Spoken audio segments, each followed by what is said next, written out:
Assalamualaikum warahmatullahi wabarakatuh. Saya Afriani dengan NPM 1804050015 akan mengunggah sebuah video pembelajaran tentang adab terhadap tetangga dan lingkungan untuk memenuhi tugas asesmen akhir semester pembelajaran akidah akhlak dan SKI MISD dengan dosen pengampu Bapak Minzani Aufa MPD.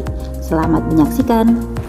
Assalamualaikum warahmatullahi wabarakatuh. Halo anak-anak hebat, jumpa kembali dengan Bu Guru. Kita akan belajar akidah akhlak di bab 9 semester 2 tentang adab terhadap tetangga dan lingkungan. Nah, sebelumnya jangan lupa berdoa terlebih dahulu ya anak-anak.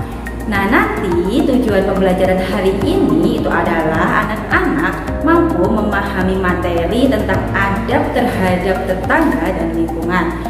Kemudian anak-anak itu mampu menyebutkan arti dan contoh adab terhadap tetangga dan juga lingkungan. Kemudian yang ketiga itu anak-anak nanti dapat menerapkan adab terhadap tetangga dan juga lingkungan. Baik, selanjutnya anak-anak, nanti kita akan mempelajari arti, manfaat, akibat dari adab terhadap tetangga dan juga lingkungan. Oke, yang pertama yaitu adab terhadap tetangga, adab hidup bertetangga. Tapi sebelumnya, tetangga itu apa sih anak-anak? Ya, tetangga adalah orang-orang yang tinggalnya itu berada di sekitar kita, baik yang seagama maupun yang berlainan agama, berlainan suku maupun berlainan status sosial dan ekonominya. Nah, dengan keragaman suku ini, keragaman suku, keragaman agama, status sosial itu kita tidak boleh membeda-bedakan di antara mereka, agar terjalin hubungan yang harmonis, saling menghormati sehingga terbina kerukunan hidup bertetangga. Nah, sesuai dengan sabda Rasulullah Shallallahu Alaihi Wasallam, wa man kana yu'minu billah wal yaumil akhir falyukrimu jarah, yang artinya itu barang siapa beriman kepada Allah dan hari-hari akhir itu hendaklah memuliakan tetangga, yang diriwayatkan oleh Bukhari Muslim. Oke, selanjutnya apa sih yang harus kita lakukan terhadap tetangga kita? Bagaimana kita memperlakukan tetangga kita? Yaitu yang pertama, kita harus selalu berbuat baik dengan tetangga. Kita tidak boleh berbuat jahat kepada tetangga. Bagi anak-anak tidak boleh jahil ya terhadap tetangga. Kemudian itu selalu berbuat baik dengan tetangga dengan tidak menyakiti tetangga. Kemudian tidak menyebarkan rahasianya.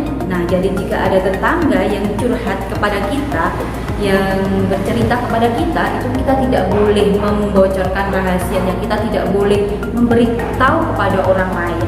Nah, kemudian kita juga sebagai tetangga itu harus saling menasehati, mengarahkannya kepada kebaikan, menyerunya pada perbuatan ma'ruf dan mencegahnya dari kemungkaran. Jadi ketika ada tetangga kita kok yang berbuat menyimpang dari agama kita, menyimpang dari sosial kita, itu kita harus mengingatkan. Kemudian kepada tetangga kita juga harus saling bersilaturahmi. Misalnya anak-anak main ke rumah tetangganya, itu juga sudah merupakan silaturahmi. Kemudian ketika tetangga kita sakit, kita harus menjenguknya. Oke, selanjutnya yang kedua yaitu adab terhadap lingkungan. Lingkungan itu apa ya anak-anak? Iya, lingkungan adalah segala sesuatu yang berada di sekitar manusia. Itu baik binatang, tumbuh-tumbuhan, maupun benda-benda yang lainnya itu yang tidak bernyawa. Itu disebut dengan lingkungan. Nah, pada dasarnya akhlak yang diajarkan Al-Quran terhadap lingkungan itu bersumber dari fungsi manusia dalam kedudukannya sebagai khalifah Allah di muka bumi ini. Baik, selanjutnya anak-anak, di dalam adab terhadap lingkungan itu kita akan mempelajari dua, yaitu adab terhadap binatang dan juga adab terhadap tumbuhan. Yang pertama kita akan belajar tentang adab terhadap binatang. Binatang itu apa ya? Ya, binatang adalah makhluk hidup yang mempunyai beberapa kesamaan dengan manusia dalam memenuhi kebutuhan hidupnya. Binatang itu juga memerlukan makan sehari-hari, tempat berlindung yang aman dan nyaman dari berbagai gangguan dan ancaman dari makhluk yang lainnya. Oke, selanjutnya bagaimana kita memperlakukan binatang? Ya, kita memperlakukan binatang itu dengan penuh kasih sayang. Misalnya kita memberi makan, memberi minum, dan merawatnya jika sakit. Anak-anak punya binatang peliharaan di rumah? Oke, kalau anak-anak punya binatang peliharaan di rumah, jangan lupa untuk diperlakukan dengan kasih sayang, dengan lemah lembut, dan jangan lupa untuk diberi makan dan minum ya, karena mereka juga membutuhkan itu untuk bertahan hidup. Oke, kemudian melindungi binatang yang terlindung negara seperti komodo, gajah, jerapah, dan juga burung cendrawasih. Kemudian tidak menyiksa binatang untuk kepuasan pribadi. Jika menyembelih binatang itu hendaknya dengan pisau yang tajam dan sesuai dengan syariat Islam.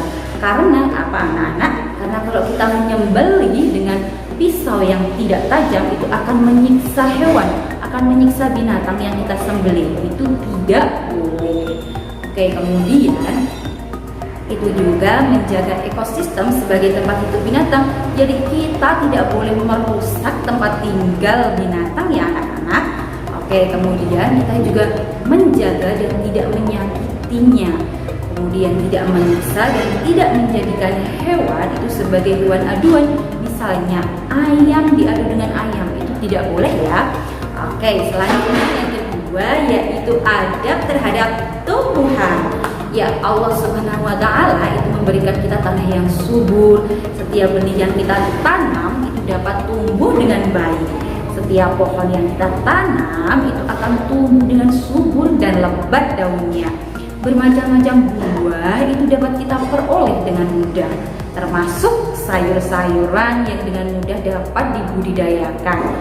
Ini semua adalah kemurahan Allah Subhanahu wa Ta'ala yang diberikan kepada kita. Maka kita harus bersyukur terhadap apa yang Allah Subhanahu wa Ta'ala berikan kepada kita.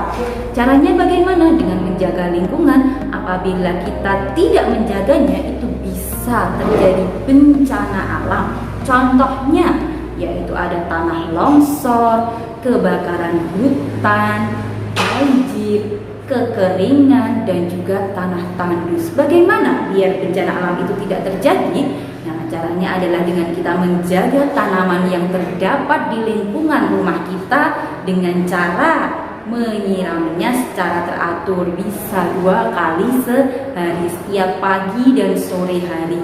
Kemudian memberinya pupuk secara tepat agar dapat tumbuh subur, melakukan reboisasi atau penanam kembali terhadap hutan yang gundul. Kemudian itu menanami pantai dengan pohon bakau untuk mencegah terjadinya abrasi. Kemudian membantu perkembangbiakannya dengan cara pencangkokan, okulasi, dan penyemaian bibit unggul. Tidak menebang tumbuhan secara sembarangan ya. Kemudian menjaga kelangsungan hidup tumbuhan dengan cara menanam kembali tunas-tunasnya. Baik anak-anak, itu tadi pembelajaran hari ini. Jadi kita sudah tahu bagaimana kita harus bersikap kepada tetangga kita, bagaimana kita harus bersikap kepada lingkungan kita, baik itu tumbuhan maupun hewan. Jadi anak-anak, yuk bersama-sama kita saling menjaga lingkungan kita maupun tetangga kita ya. Oke, sekian belajar hari ini. Apabila ada kesalahan, Bu Guru mohon maaf. Bu Guru akhiri, wassalamualaikum warahmatullahi wabarakatuh.